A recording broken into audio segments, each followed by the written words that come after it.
السلام عليكم. لا تنسوا الاعجاب بالفيديو والاشتراك في القناة تشجيعا لنا لنستمر بنشر المزيد إن شاء الله. السلام عليكم. شاهدوا ماذا قال هذا الفرنسي عن الجزائر. تابعوا معنا هذا الفيديو. Que pensez-vous actuellement de ce qui se passe entre l'Algérie, les États-Unis et le Maroc? Cette question est revenue notamment de Sénou et de d'autres personnes aussi. Eh bien, je pense que, l'Algérie est, ça je l'ai toujours dit, depuis des années, une cible de l'alliance États-Unis, Israël, Arabie Saoudite et l'Europe aussi, bien que la France et les États-Unis ont chacun leurs ambitions là-bas et donc tous les deux voudraient bien se débarrasser du gouvernement algérien, mais chacun dans leur intérêt, donc ils sont pas forcément toujours coordonnés, mais les États-Unis avec Israël et l'Arabie Saoudite, ça oui, clairement, et le but est de renverser le système qui est en Algérie, parce que ce pays représente, d'abord il représente du gaz et du pétrole, et ça c'est évidemment un grand problème, c'est toujours un grand malheur pour les peuples qui sont assis sur ces richesses. Ensuite, le sud de l'Algérie, c'est dans le Sahara, et donc c'est la porte d'entrée vers des réserves d'or, l'uranium bien entendu, fondamental pour l'électricité et le nucléaire, et donc c'est extrêmement convoité. En plus, en Algérie, suite à la révolution et à la lutte anticoloniale contre la France, il y a eu un système public, d'entreprises publiques très très importantes pour éviter que ces richesses ne soient privatisées et ne servent à des intérêts particuliers, mais qu'elles soient à la disposition de tout le monde. Donc, pour ces raisons-là, l'Algérie est convoitée. Alors, le Maroc par rapport à ça, le Maroc, c'est clairement la trahison. C'est pas nouveau. Le régime du Maroc, c'est quelque chose d'encore beaucoup plus bureaucratique et privatisé, élitiste, avec une confiscation des richesses et une très très grande pauvreté pour la population comparée à une élite. Et évidemment, ce régime se maintient par différentes méthodes, mais il y a une très très grande révolte sociale.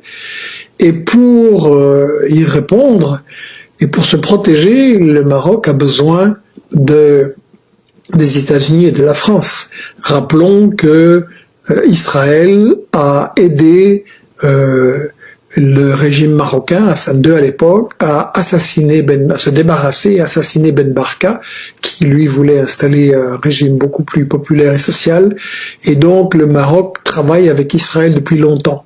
Donc la reconnaissance officielle d'Israël par le Maroc et par d'autres monarchies arabes, c'est scandaleux, mais c'est pas une surprise, c'est l'aboutissement d'une alliance qui était cachée. Et ça montre quelque part aussi, je crois que ça va susciter beaucoup de révoltes et beaucoup de prise de conscience au Maroc, et ça montre aussi, je pense, que ces régimes sont faibles. Et comme ils ne peuvent pas s'appuyer sur leur population parce qu'ils les oppriment, ils les frustrent, ils sont obligés de s'appuyer sur les États-Unis et Israël. Mais la bonne nouvelle, c'est que ces régimes-là aussi ne sont pas très bien portants. Et ça, on le verra un peu plus loin avec beaucoup de bonnes questions.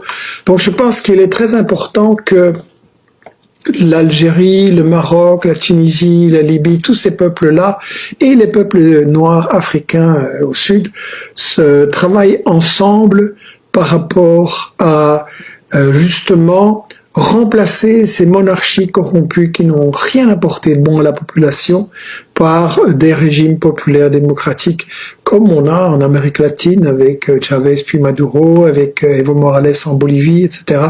Et je crois que ça c'est la solution, mais ça ne viendra évidemment que par des luttes populaires.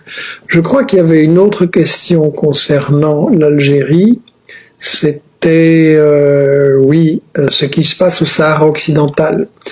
Alors je sais que certains de mes amis marocains vont tiquer en disant tiens, pour eux le Sahara occidental fait partie du Maroc. Non, je suis pas d'accord avec cette thèse.